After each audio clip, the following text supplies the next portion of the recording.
بسم اللہ الرحمن الرحیم۔ حدیث کے دو حصے ہوتے ہیں۔ حدیث کا جو ابتدائی حصہ ہے اس کو کہتے ہیں سند، اور جو حدیث کا دوسرا حصہ ہے اس کو کہتے ہیں متن کہتے ہیں۔ سند جو ہے حدیث کا وہ حصہ جس میں راوی ہوتے ہیں، راویوں کا سلسلہ، لوگوں کے نام، اور جہاں راویوں کا یہ سلسلہ ختم ہو اس کے بعد جو حصہ ہے اس کو متن کہتے ہیں۔ سند کی جمع ہے اسناد۔ لغت میں اسناد سے مراد ہے اونچی زمین، پہاڑ یا بلندی پر چڑھنا، نیچے سے اوپر جانا، یہ اس کے لغوی معنی ہیں۔ اور عام اصطلاح میں اس کی تعریف ہے رفع القول الی قائلہ، یعنی قول کی نسبت اس کے کہنے والے کی طرف کرنا اسناد ہے۔ جس نے جو بات کہی ہے وہ بات اس کی طرف منسوب کرنا، اس کو سند کہا جاتا ہے۔ حدیث کی اصطلاح میں سند کہتے ہیں وَرَفْعُ الْحَدِيثِ إِلَىٰ قَائِلِهِ، کہ حدیث کو اس کے قائل کی طرف منسوب کرنا۔ اور حافظ ابن حجر عسقلانی رحمۃ اللہ علیہ نے اور علامہ عبد الرحمن السخاوی رحمۃ اللہ علیہ نے حکایت طریق المتن سے اس کی تعریف کی ہے۔ حکایت طریق المتن، ان تمام معانی کا خلاصہ یا نتیجہ یہ ہے متن تک پہنچنا، کسی حدیث کی سند بیان کرنا، تو راویوں کا جو سلسلہ شروع سے لے کر رسول اللہ صلی اللہ علیہ وسلم کی ذات گرامی تک یہ سند ہے، اور اس کے بعد جو الفاظ ہیں وہ متن ہے۔ اس کی اہمیت کیا ہے؟ کسی بھی علم کے قابل اعتماد ہونے یا نہ ہونے کا یہ اہم ذریعہ ہے۔ بالخصوص حدیث میں حدیث کی صحت کا دار و مدار جو ہے وہ سند اور سند میں مذکور راویوں پر ہے۔ ہم علماء کے اقوال کی روشنی میں اس بات کو سمجھیں گے کہ پورے اس کا حدیث کا جو حکم ہے، پوری حدیث کا اس کا جو دار و مدار ہے وہ اسی سند پر ہے۔ آپ اس سے بھی اندازہ لگا سکتے ہیں کہ سند جن افراد کے ناموں کا مجموعہ ہے انہی کے واسطے سے ہمیں احادیث، تفاسیر، شریعت کے دیگر ماخذ پہنچے ہیں۔ تو گویا آپ صلی اللہ علیہ وسلم کے ارشادات، صحابہ، تابعین، تبع تابعین اور علماء امت کے جو تفسیری اقوال ہیں ان کی صحت اور عدم صحت کا دار و مدار سند پر ہے، جس کا خلاصہ اور حاصل یہ ہے دین سند پر موقوف ہے۔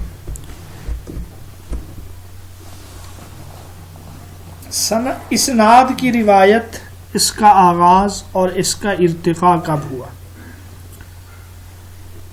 سند کی ابتدا صغار صحابہ کے زمانے میں اس وقت ہوئی جب اسلامی ریاست داخلی فتنوں کی آماج گاہ بن گئی۔ مسلمانوں میں مختلف عقائد رکھنے والے فرقے اور جماعتیں وجود میں آ گئیں۔ مشہور تابعی ہیں امام محمد بن سیرین رحمۃ اللہ علیہ، 110 ہجری میں ان کی وفات ہے۔ عہد صحابہ کا جو اختتام ہے وہ بھی 110 ہجری ہے۔ یہ چیزیں آپ یاد رکھتے جائیں۔ عہد صحابہ کا اختتام یہ بھی 110 ہجری ہے۔ حسن بصری رحمۃ اللہ علیہ کی وفات بھی 110 ہجری ہے۔ وہ فرماتے ہیں لم یکونوا یسألون عن الاسناد فلما وقعت الفتنہ، کہ لوگ سند کے بارے میں پہلے سوال نہیں کرتے تھے، فتنوں کے نمودار ہونے کے بعد پھر لوگوں نے سند کے بارے میں سوالات شروع کیے، یعنی تم جو یہ بات کر رہے ہو یہ بات کس سے سنی ہے، اپنے استاد کا نام بتاؤ۔ تو اس چھان بین اور تحقیق کے بعد اگر وہ اہل سنت کے لوگ ہوتے، اگر وہ نیک صالح لوگ ہوتے تو ان کی بات لے لی جاتی، اور اگر وہ بدعتی ہوتے تو ان کی بات رد کر دی جاتی۔ امام عبداللہ بن مبارک رحمۃ اللہ علیہ وہ فرماتے ہیں، آپ کا مشہور قول ہے، پیپر میں بھی پوچھا جا سکتا ہے، یہ قول کن کا ہے؟ الاسناد من الدین لولا الاسناد لقال من شاء ما شاء۔ یہ 8-10 اقوال ہیں، یہ آپ نے زبانی یاد رکھنے ہیں، سب نے ضروری ہیں آپ کے لیے۔ سند یہ دین کا حصہ ہے، اگر اسناد نہ ہوتی تو جس کے دل میں جو آتا وہ کہتا۔ الاسناد من الدین حضرت عبداللہ بن مبارک کا قول ہے۔ اسی طرح آپ کا ایک اور قول یہ بھی ہے، مثل الذی یطلب امر دینہ بلا سند کمثل الذی یرتقی السطح کے بلا سلم۔ جو شخص اپنے دین کو بغیر سند کے حاصل کرتا ہے اس کی مثال اس شخص کی طرح ہے جو چھت پر بغیر سیڑھی کے چڑھنے کی کوشش کرتا ہے۔ امام سفیان ثوری رحمۃ اللہ علیہ جن کی حدیث کی کتاب حدیث کا مجموعہ الجامع زیادہ مشہور ہے۔ اچھا، حضرت عبداللہ بن مبارک نے سب سے پہلی کتاب لکھی ہے اربعین کل ہم پڑھ آئے ہیں، حدیث کی وہ کتاب جس میں 40 احادیث ہوں، تو پہلی 40 لکھنے والے حضرت عبداللہ بن مبارک ہیں۔ امام سفیان ثوری رحمۃ اللہ علیہ فرماتے ہیں الاسناد سلاح المؤمن، سند یہ مومن کا ہتھیار ہے، جب اس کے پاس ہتھیار ہی نہیں ہوگا تو وہ کس چیز سے لڑے گا۔ بعض کتابوں میں یہ قول امام شافعی رحمۃ اللہ علیہ کا ملے گا آپ کو، تو یہ امام شافعی کا قول نہیں ہے، امام سفیان ثوری رحمۃ اللہ علیہ کا۔ امام شعبہ رحمۃ اللہ علیہ فرماتے ہیں ہر وہ حدیث جس میں حدثنا نہ ہو وہ اس مرد کی طرح ہے جو چٹیل میدان میں اونٹ کے ساتھ تو موجود ہو مگر اس کا لگام ہاتھ میں نہ ہو۔ اونٹ چٹیل میدان اور صحرا میں بہت تیزی سے سفر کرتا ہے، تو آپ کے کہنے کا مقصد حدثنا سے یہ خاص الفاظ نہیں ہیں بلکہ مقصد یہی سند ہے۔ اور اسی طرح امام شعبی رحمۃ اللہ علیہ کا قول ہے ہر وہ حدیث جس میں اخبارنا اور حدثنا نہیں وہ سرکہ اور سبزی کے مانند ہے، یعنی اس کی کوئی اہمیت نہیں ہے۔ اسی طرح آپ کا یہ قول بھی ہے حدیث کی صحت کا علم سند کی صحت سے ہوتا ہے۔ امام شافعی رحمۃ اللہ علیہ کا قول ایسا شخص جو بلا دلیل یعنی بلا سند علم حاصل کرنا چاہتا ہے وہ حاطب اللیل ہے، رات کو لکڑیاں اکٹھا کرنے والے کی طرح ہے، جو لکڑیوں کا گٹھا اٹھائے جس میں سے سانپ نکلے اسے ڈس لے حالانکہ وہ اس سے بے خبر ہو۔ امام احمد بن حنبل رحمۃ اللہ علیہ آپ کی مسند جو سب سے بڑی مسند ہے 40,000 روایات ہیں، وہ فرماتے ہیں طالب الاسناد العالی سنت عمن سلف، اسلاف کے نزدیک سند عالی کی طلب یہ سنت ہے۔ سند عالی یہ آپ پڑھ آئے ہیں، بلند سند یعنی وہ سند جس میں کم سے کم راوی ہوں، اس کو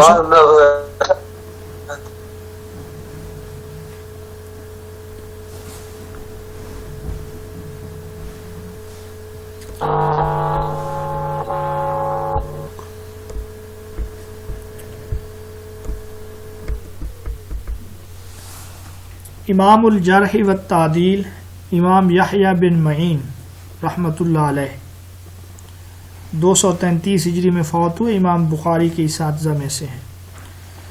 آپ سے ان کے مرض وصال میں یہ سوال کیا گیا، پوچھا گیا کہ آپ کو کس چیز کی خواہش ہے؟ تو آپ نے فرمایا بیت خال و سند عالم، کہ خالی گھر اور عالی سند، اس چیز کی خواہش ہے۔ تو یہ سند کی اہمیت کے بارے میں کچھ ائمہ کے اقوال تھے۔ سند کی دو قسمیں ہیں، سند عالی اور سند نازل۔ سند عالی اس سند کو کہتے ہیں جس میں راویوں کی تعداد دوسری سند کے راویوں کی نسبت کم ہو، یعنی ایک حدیث ہے اور اس کی دو سندیں ہیں، دو اسناد ہیں، تو جس سند میں راوی کم ہوں اس کو کہیں گے سند عالی، اور جس میں زیادہ ہوں اس کو کہیں گے سند نازل۔ یہ گزر چکا ہے، آپ سن چکے ہیں۔ سند نازل وہ ہے جس میں راویوں کی تعداد دوسری سند کی نسبت زیادہ ہو۔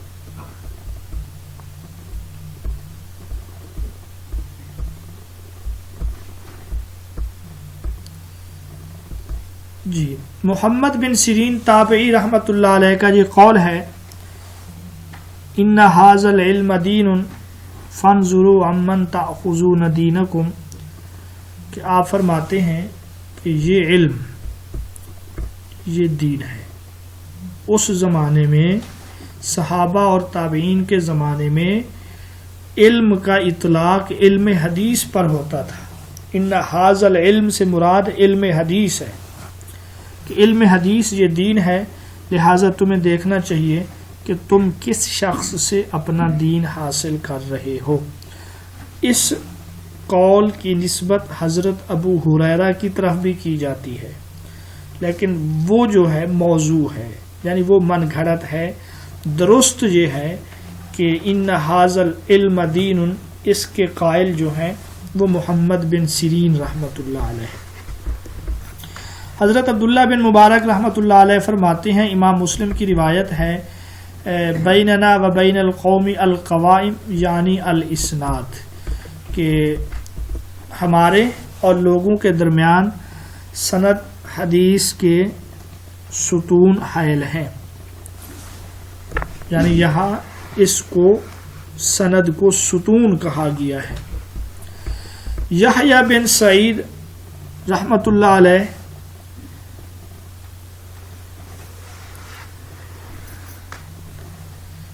ان کی رائے میں زمانہ تابعین میں سب سے پہلے اسناد کا مطالبہ جنہوں نے کیا وہ ہیں مشہور تابعی عامر بن شرحبیل شعبی۔ سب سے پہلے انہوں نے سند کے بارے میں تحقیق و تفتیش یا سند کے بارے میں لوگوں سے سوال کیا ہے۔ عامر بن شرحبیل شعبی کوفہ سے ان کا تعلق تھا۔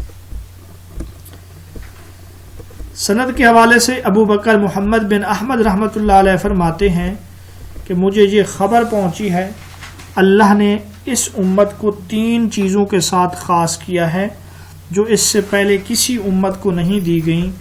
ان میں سے ایک علم الاسناد ہے، ایک علم الانساب ہے، نسب کا علم، اور دوسرے نمبر پر جو ہے علم الاعراب ہے۔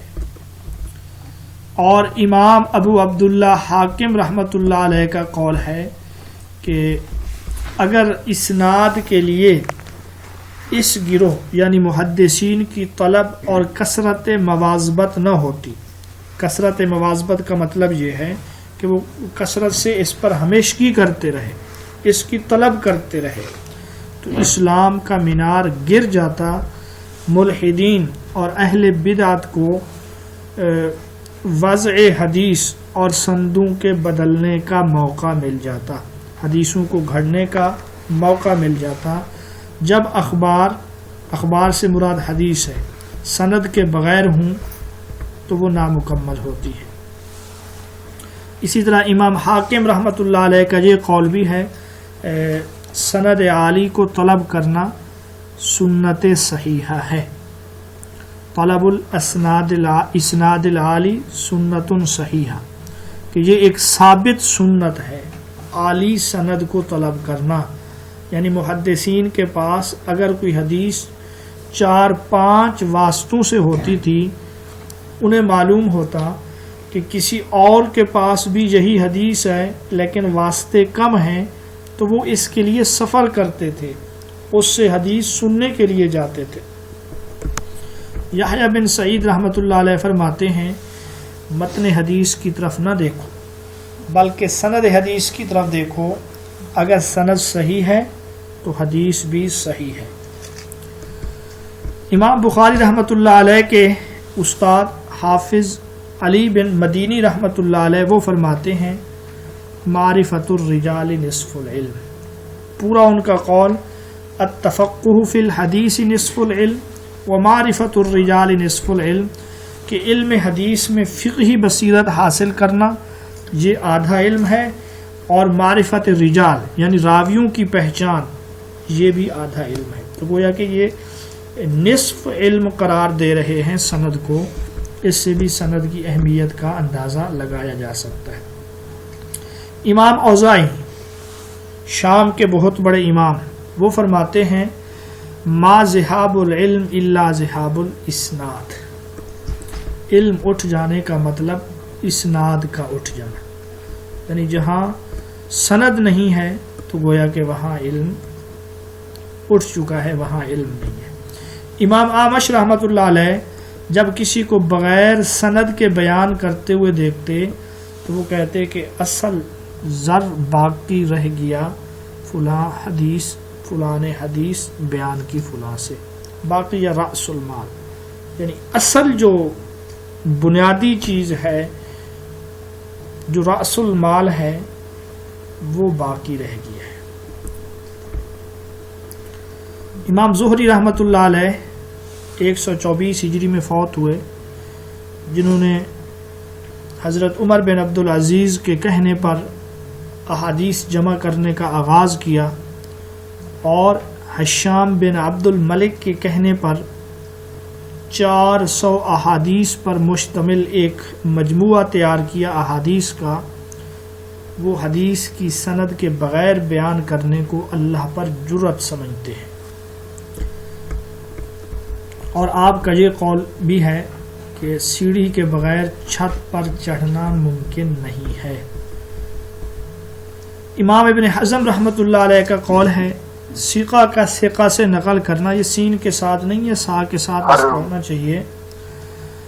ثقہ کا ثقہ سے نقل کرنا یعنی قابل اعتماد کا قابل اعتماد سے نقل کرنا، یہاں تک کہ نبی پاک صلی اللہ علیہ وسلم تک پہنچے، یہ اس امت کی خصوصیت ہے۔ اللہ نے تمام ملتوں میں سے یہ چیز امت محمدیہ رحمۃ اللہ علیہ کو دی ہے۔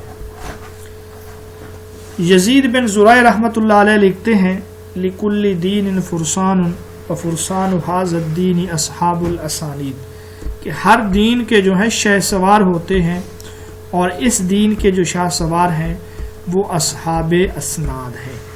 تو یہ چند اقوال تھے سند کی اہمیت کے بارے میں، ان میں سے 4-5 جو ہیں وہ گلدستہ میں بھی موجود ہیں، کچھ ایسے ہیں جو یہاں پر گلدستہ میں نہیں ہیں، آپ ان کو بھی زبانی یاد رکھیے، کم از کم آپ کو یہ معلوم ہو کہ یہ قول کس کا ہے۔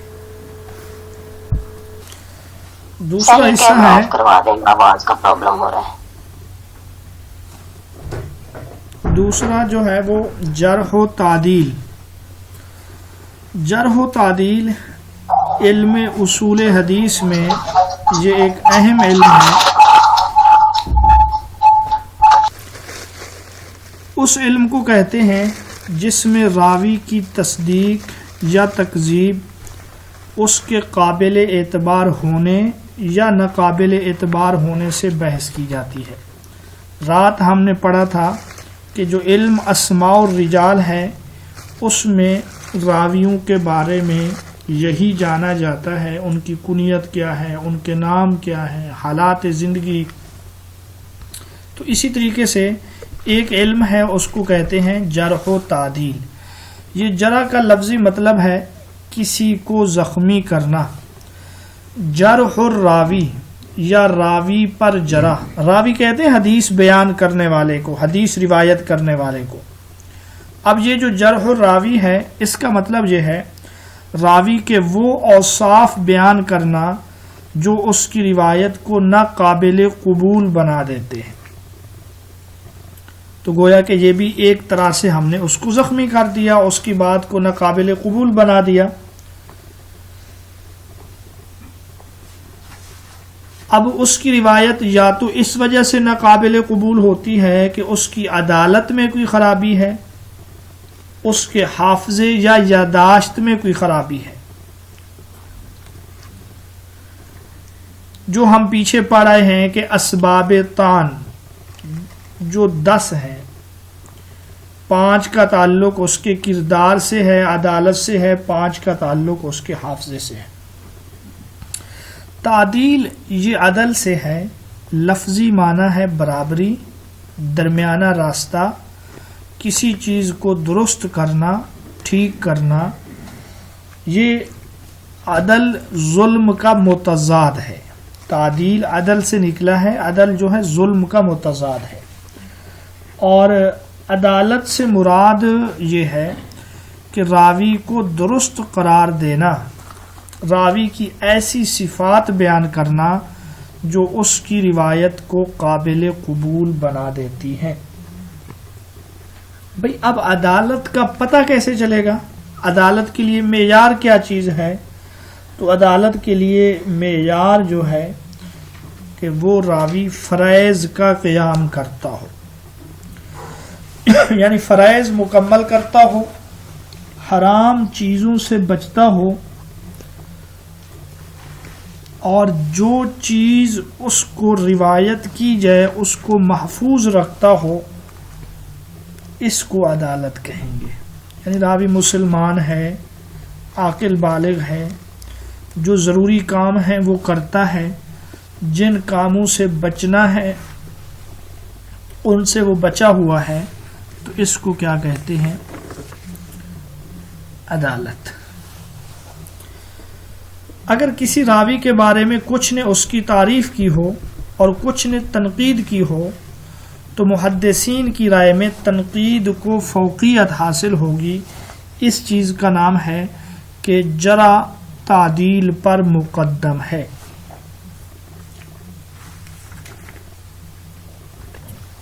چند ائمہ جرح و تعدیل کا تذکرہ ہے.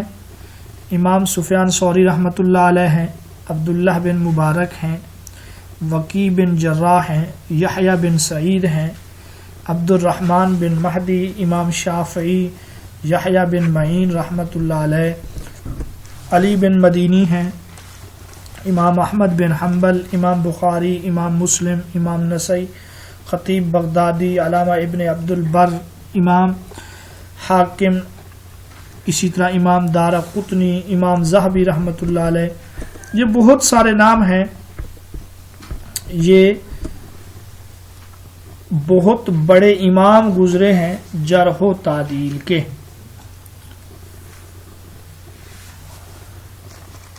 شروط تعدیل یعنی کب عدالت قابل قبول ہوگی اور کب جرح جو ہے نا وہ قابل قبول ہو. تو ایک تو یہ ہے کہ وہ جو معدل ہے وہ عادل ہو، یعنی جو تعدیل بیان کرنے والا ہے نا وہ خود عادل ہو. فاسق کی تعدیل قابل قبول نہیں ہوگی. اور اسی طرح وہ ہوشیار اور بیدار ہو، غافل نہ ہو. پھر وہ اسباب تعدیل کا عالم بھی ہو، عارف بھی ہو، اس کو پتہ چل سکتا ہو کہ یہ تعدیل کے اسباب ہیں، یہ جرح کے اسباب ہیں. اسی طریقے سے وہ خود پرہیزگار ہو اور متعصب نہ ہو، خواہشات کے پیچھے چلنے والا نہ ہو. متعصب شخص کی بات وہ قابل قبول نہیں ہوگی. قبول جرح کے لیے جو شرائط ہیں ان میں سے ایک یہ ہے کہ جرح کرنے والا خود عادل ہو، بیدار ہو، اسباب جرح کو جانتا ہو، اور جس وجہ سے جرح کر رہا ہے اس کا بیان بھی کرے۔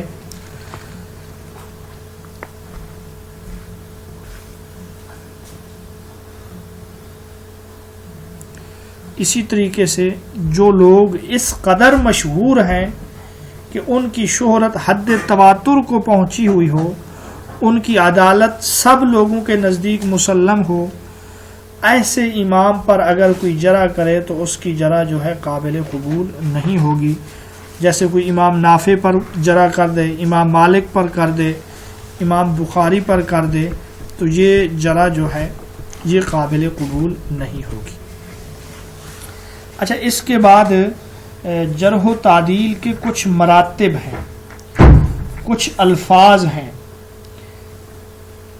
جرح تعدیل کا آغاز کہاں سے ہوا؟ پہلے آپ یہ یاد کر لیں۔ تو اس کا آغاز عہد صحابہ سے ہوا تھا، اور کسی خبر کی تحقیق اور چھان بین کے لیے جو ہمیں اصول ملتے ہیں یہ قرآن سے ملتے ہیں۔ یہ پیپر میں بھی سوال آیا تھا، خبر کی تحقیق یا خبر واحد کے لیے کہاں سے ہمیں اصول ملتے ہیں؟ تو سورۃ الحجرات کی جو آیت ہے نا، ان جاءکم فاسق بنبأ، یہ آیت بنیاد ہے جرح و تعدیل کے لیے اور دیگر ان کے لیے۔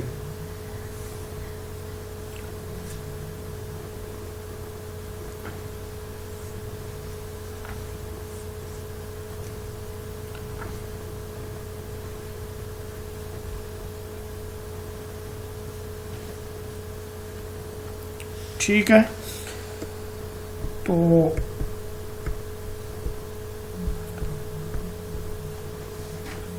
جرح کے بھی 6 مراتب ہیں۔ جی جرح کے جو مراتب ہیں وہ بھی 6 ہیں، اور اسی طریقے سے تعدیل کے جو مراتب ہیں وہ بھی 6 ہیں۔ امام ابن ابی حاتم نے جو کتاب لکھی ہے کتاب الجرح والتعدیل، اس میں انہوں نے ہر ایک کے 4 مراتب بیان کیے، ہر مرتبے کا حکم بھی بیان کیا۔ پھر بعد میں جو علماء ہیں انہوں نے 2 مراتب کا اضافہ کیا، اب 6 مرتبے وہ جرح کے ہیں، 6 مرتبے جو ہیں وہ تعدیل کے ہیں، اور یہ دونوں مل کر بنتے ہیں 12۔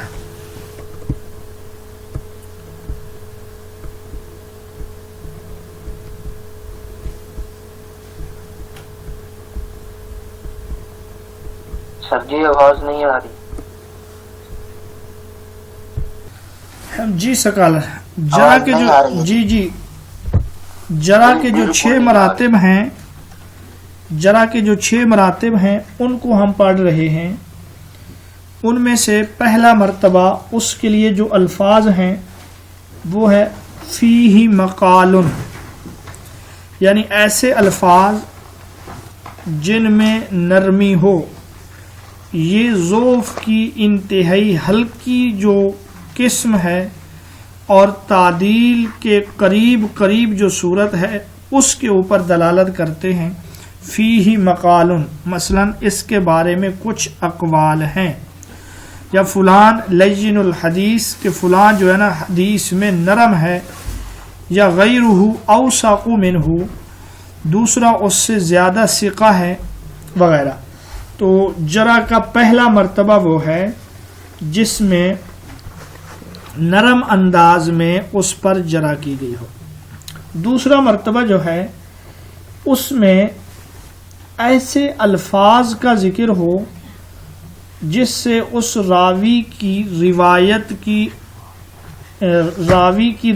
کی عدم کتابت کی صراحت ہو۔ مطلب یہ ہے کہ اس بات کی وضاحت ہو کہ اس راوی کی احادیث لکھی نہیں جاتی، جیسے فلان لا یکتب حدیثہ، فلاں سے حدیث نہیں لکھی جاتی، یا لا تحل الروایہ عنہ، اس سے روایت کرنا حلال نہیں ہے۔ اور تیسری قسم جو ہے جرح کی، ایسے الفاظ جس میں راوی کے ناقابل حجت ہونے کی صراحت یا اس سے ملتے جلتے الفاظ ہوں جس سے راوی کا شدید ضعف سامنے آتا ہو، جیسے یوں ہو کہ ضعیف جداً، کہ بہت ہی ضعیف ہے، یا علماء نے اس کی حدیثیں رد کر دی، تو یہ جرح کا تیسرا مرتبہ ہے۔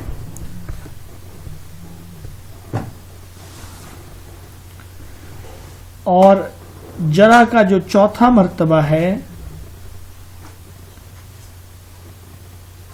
اس میں ایسے الفاظ استعمال کیے جاتے ہیں جن کے ذریعے راوی پر جھوٹ کی تہمت لگائی گئی ہو، جیسے کہا جائے فلان متہم بالکذب، فلاں پر جھوٹ کی تہمت ہے، فلاں شخص حدیثیں چوری کرتا ہے۔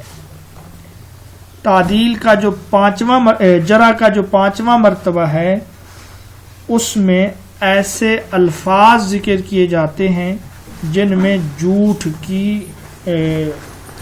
پر دلالت ہو۔ چوتھے میں یہ ہے کہ جھوٹ کا الزام یا جھوٹ کی تہمت ہو۔ پانچویں میں یہ ہے کہ جھوٹ پر دلالت ہو، جیسے کہا جائے کذاب، جھوٹا ہے، دجال ہے۔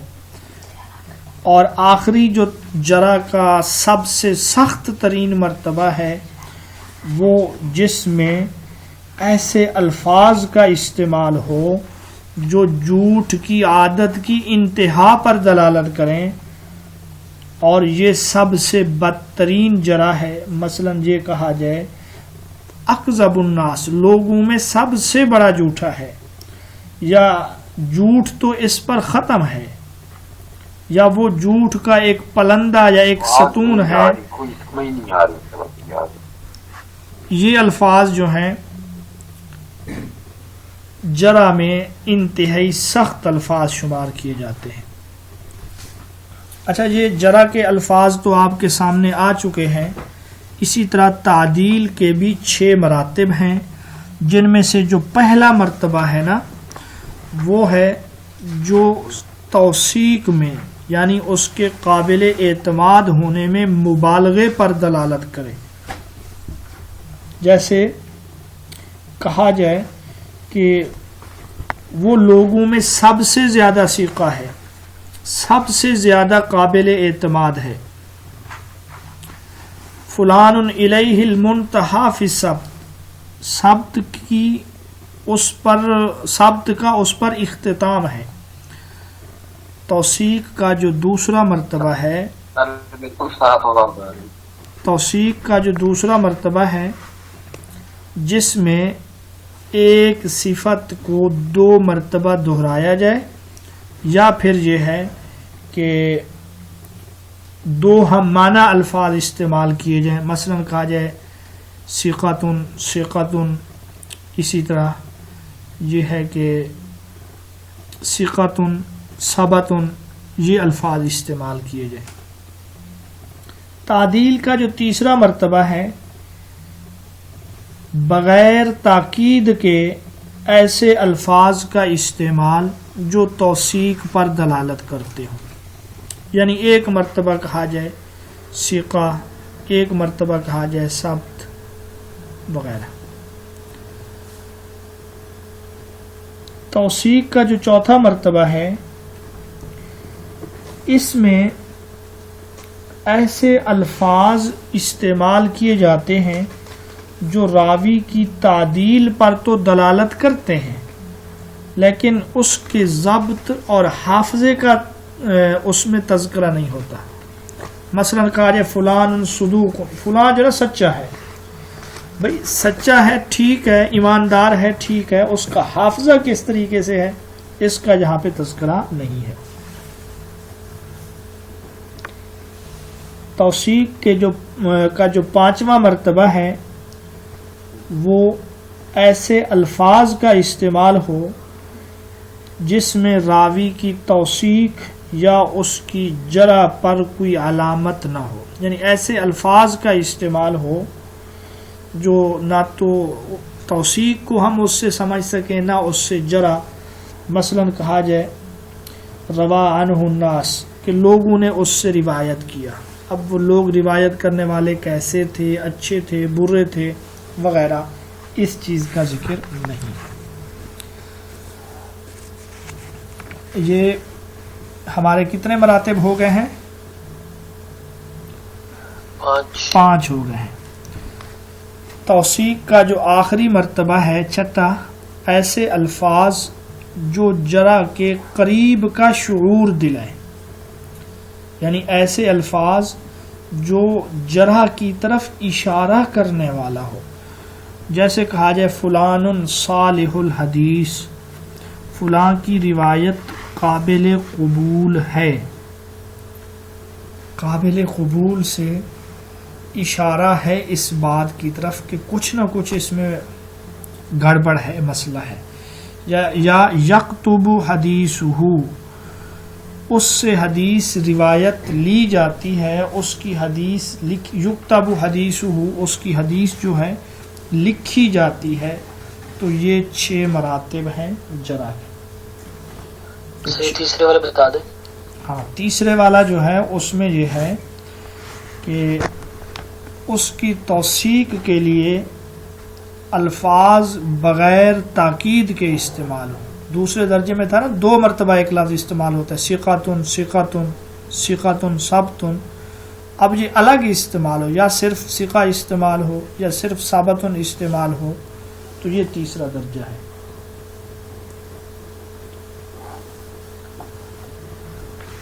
ٹھیک ہے بھائی، بات سمجھ آ گئی آپ لوگوں کو؟ جی.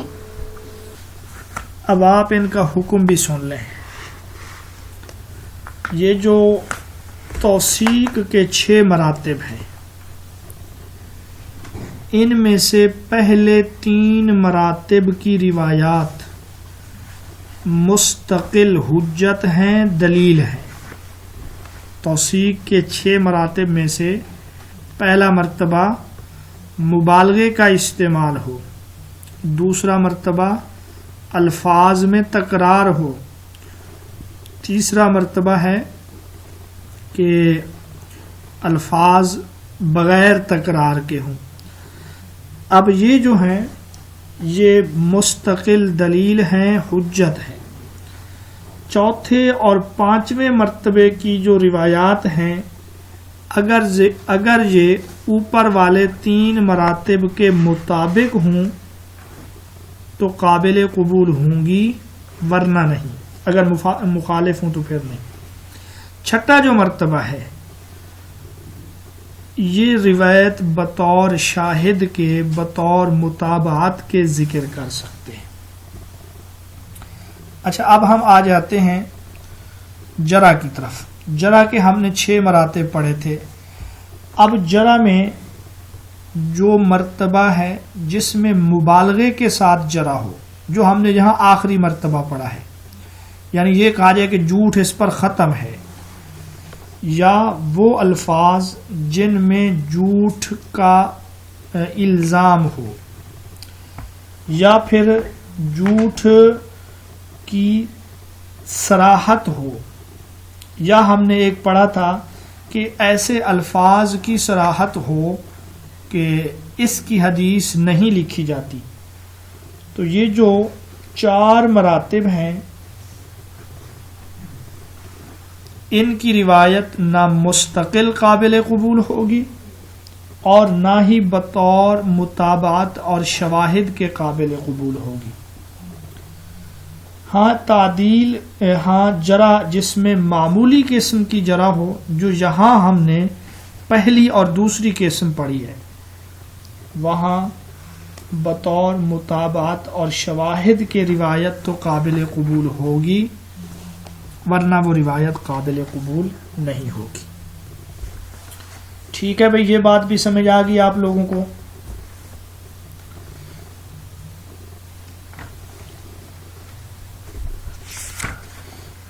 جرح میں مبالغہ والی کسی صورت بھی قبول نہیں. جی، جرح مبالغہ میں ہو پھر تو وہ قبول ہی نہیں ہے. یہاں جس ترتیب میں ہم نے جرح کی 6 قسمیں پڑھی ہیں نا، تو آپ کہہ سکتے ہیں پہلی دو قسموں میں روایت بطور شاہد کے تو قابل قبول ہے، اگلی جو چار قسمیں ہیں جرح کی، نہ بطور شاہد کے قابل قبول ہے نہ مستقل طور پہ قابل قبول ہے۔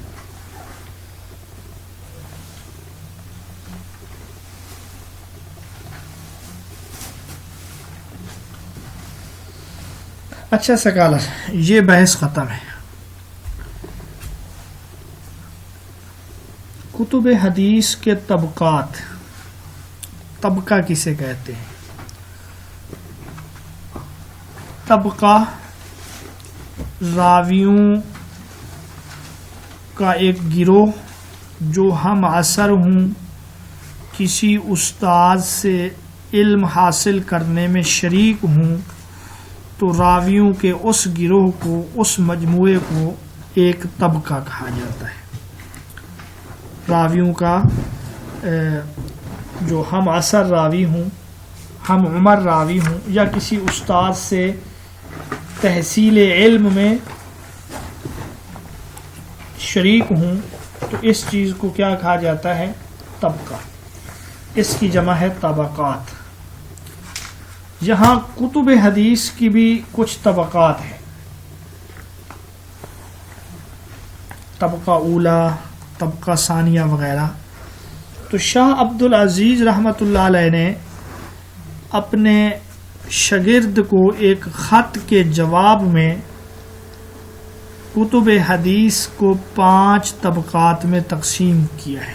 خط کا جواب لکھا انہوں نے، اور اس میں انہوں نے طبقات بیان کیے کہ یہ کتاب فلاں طبقہ کی ہے۔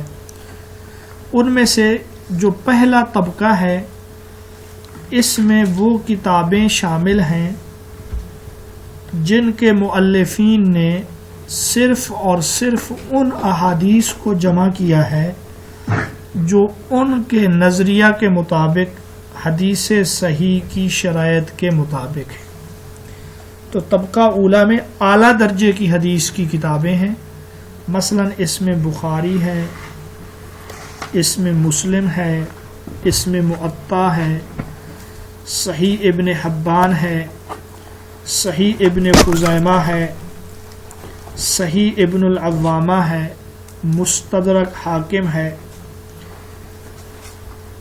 ان تمام کتابوں کو شاہ عبد العزیز نے طبقہ اولا میں شمار کیا ہے۔ جو طبقہ ثانیہ ہے،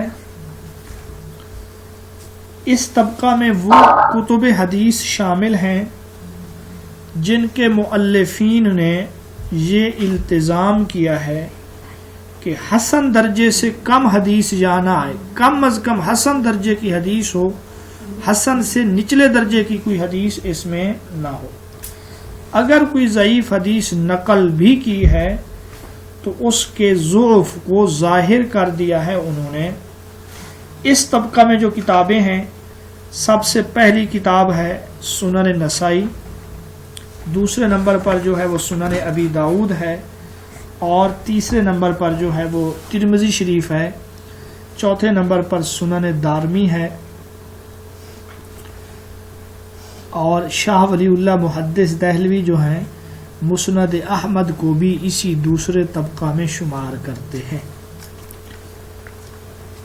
آپ مجھے یہ بتائیں یہاں تک صحاح ستہ کی کتنی کتابیں آ گئی ہیں؟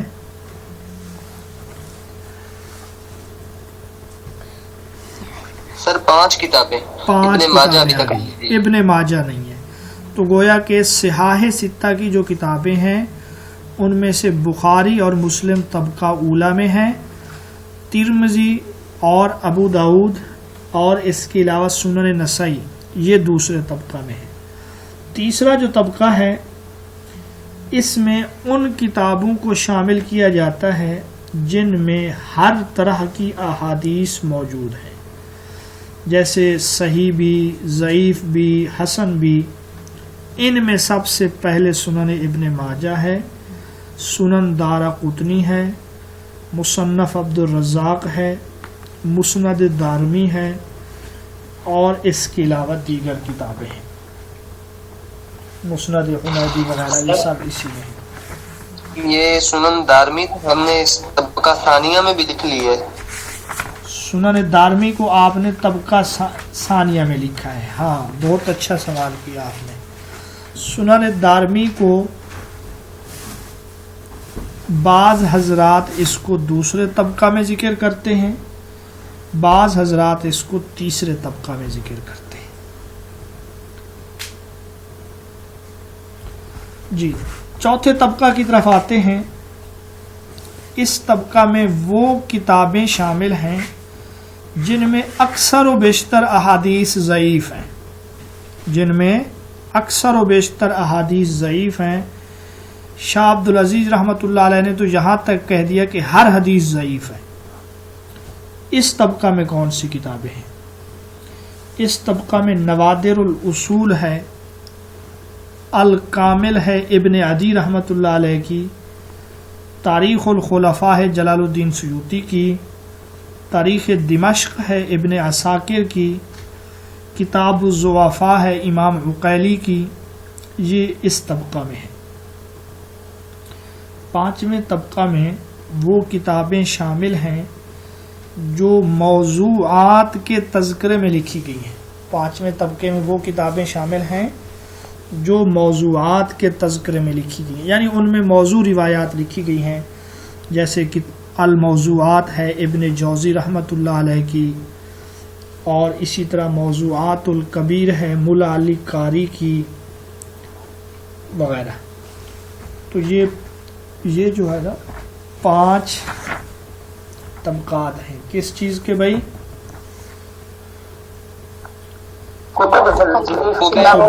کتب حدیث. اچھا ایک سوال آپ سے، کتب حدیث کے طبقات ہیں.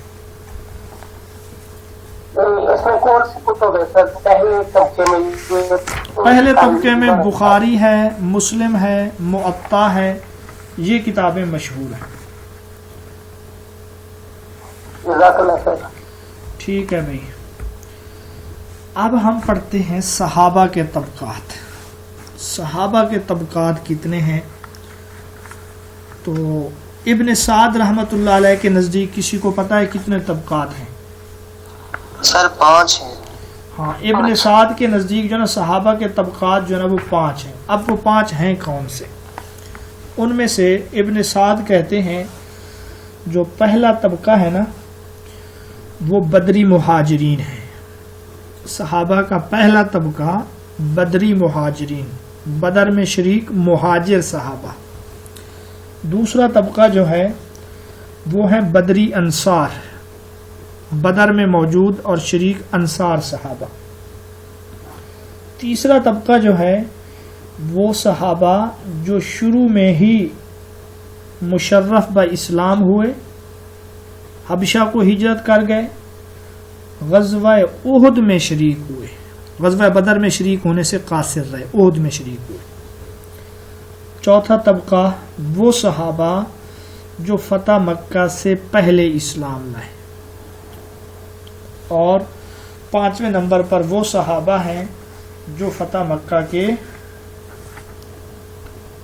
بعد مسلمان. ٹھیک ہے جی. سر چوتھا کیا ہے؟ غزوہ احد کے بعد اور فتح مکہ سے پہلے. جی زبردست. چوتھا ہے فتح مکہ سے قبل، فتح مکہ سے پہلے، غزوہ احد کے بعد، کیونکہ وہ طبقہ تو ہم نکالتے جائیں گے نا.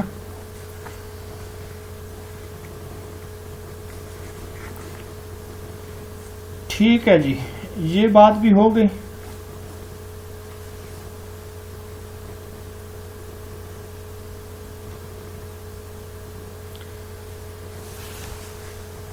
اچھا بعض علماء نے جو ہیں صحابہ کو 12 طبقات میں تقسیم کیا ہے. یہ کون سے ہیں آپ بتا سکتے ہیں؟ یہ میرے پاس لکھے ہوئے ہیں سر، دیکھ کے بتا سکتا ہوں. جی یہ امام ہاں ابن حجر عسقلانی نہیں ہے. ابن حجر عسقلانی نے راویوں کو 12 طبقات میں کیا ہے. وہ کہتے ہیں کل راوی جو ہے نا 12 طبقات میں ہے. تو بہرحال صحابہ کو بعض نے 12 طبقات میں کیا ہے، وہ بھی بالکل آسان ہے۔ 4 طبقوں والا قول کس کا سر؟ 5 والا ابن سعد کا ہے، 5 والا قول جو ہے نا ابن سعد کا ہے، ٹھیک ہے۔ اچھا، پہلے نمبر پہ وہ صحابہ ہیں جو مکہ میں مسلمان ہوئے،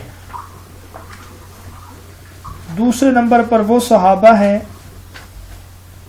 جو حضرت عمر کے مسلمان ہونے کے بعد مسلمان ہوئے، تیسرے نمبر پر وہ صحابہ ہیں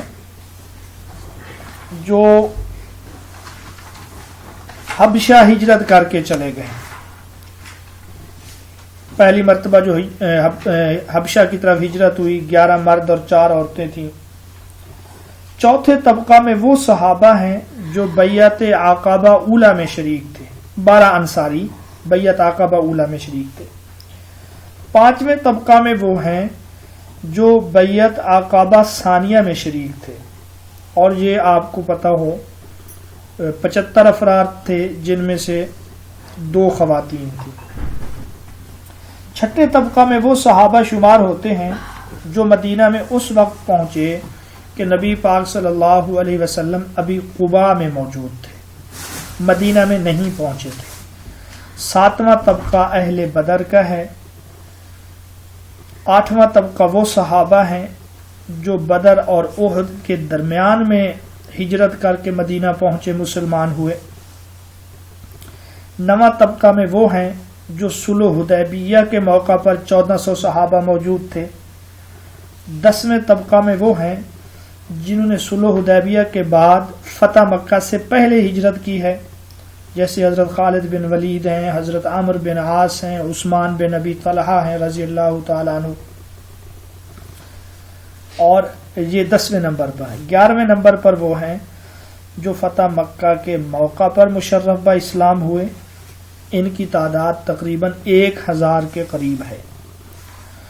اور 12ویں طبقہ میں وہ کم عمر صحابہ ہیں جنہوں نے فتح مکہ یا حجۃ الوداع کے موقع پر رسول اللہ صلی اللہ علیہ وسلم کی زیارت کی، جیسے عبداللہ بن زبیر ہیں، حضرت حسن و حسین ہیں، صائب بن یزید، یہ لوگ ہیں۔ سر یہ امام حاکم کے نزدیک ہے 12 طبقات؟ جی، امام حاکم نے۔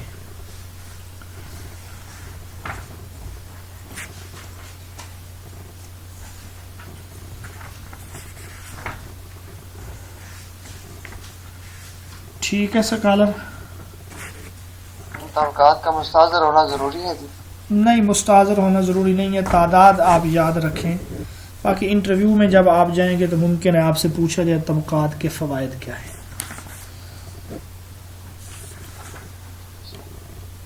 یہ رسول اللہ صلی اللہ علیہ وسلم نے اپنے زمانے کو سب سے بہتر قرار دیا، خیر القرون قرنی ثم الذین یلونہم، اس سے مراد تابعین ہے، ثم الذین یلونہم اس سے مراد تبع تابعین ہے۔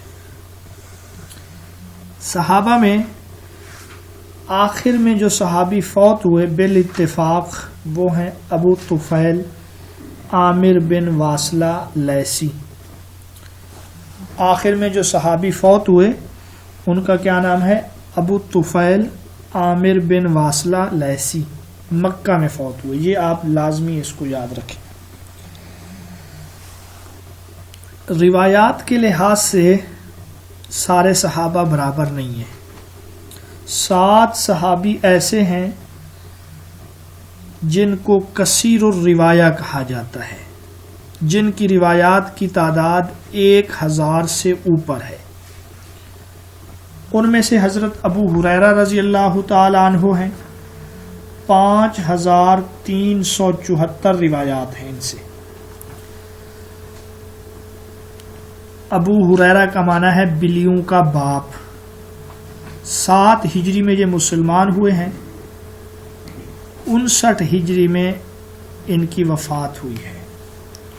حضرت ابو ہریرہ رضی اللہ تعالیٰ عنہ سلطان المحدثین آپ کو کہا جاتا ہے، اور آپ کا جو صحیفہ ہے صحیفہ صحیحہ، جس میں 138 روایات ہیں، جو آپ کے شاگرد حمام بن منبہ نے اس کو لکھا تھا. ٹھیک ہے جی. دوسرے نمبر پر جو ہیں حضرت عبداللہ بن عمر ہیں.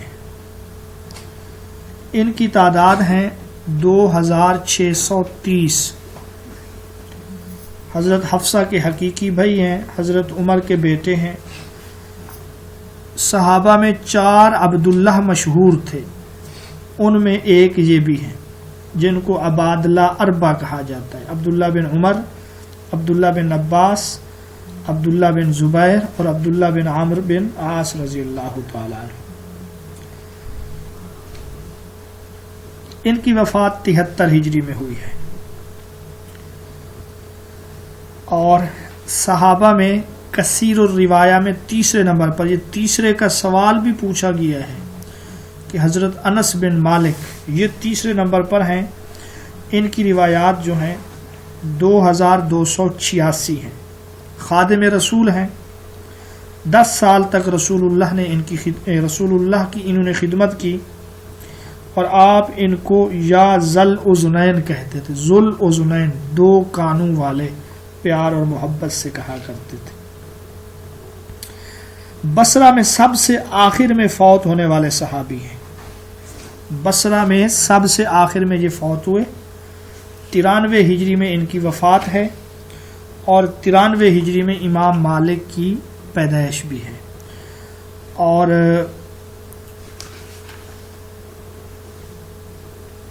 رسول اللہ نے ان کو دعا دی تھی, ان کا باغ سال میں 2 مرتبہ پھل لاتا تھا. کثیر الروایہ صحابہ میں چوتھے نمبر پر حضرت عائشہ ہیں, اور خواتین میں صرف حضرت عائشہ ہی ہیں.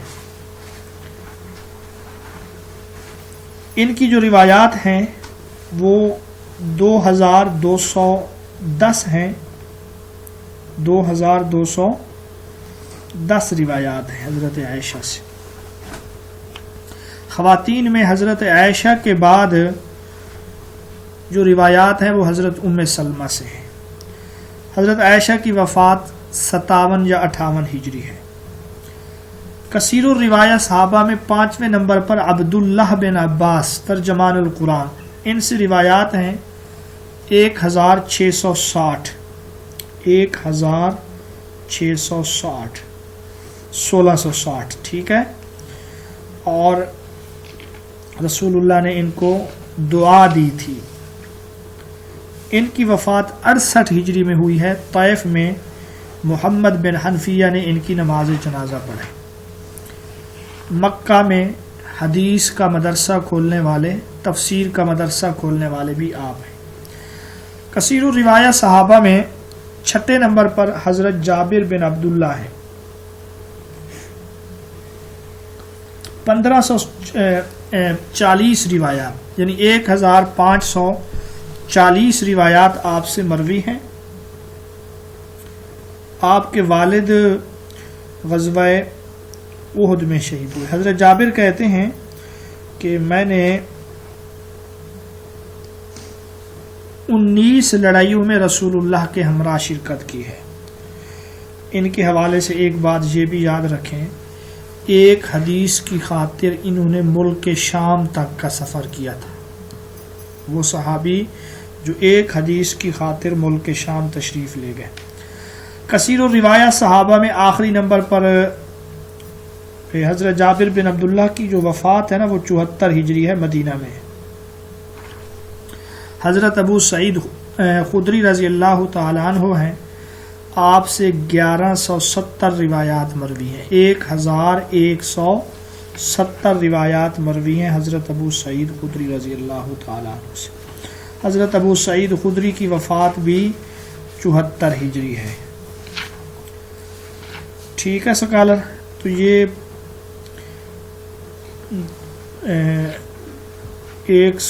7 صحابہ ہیں جن کو کثیر الروایہ کہا جاتا ہے.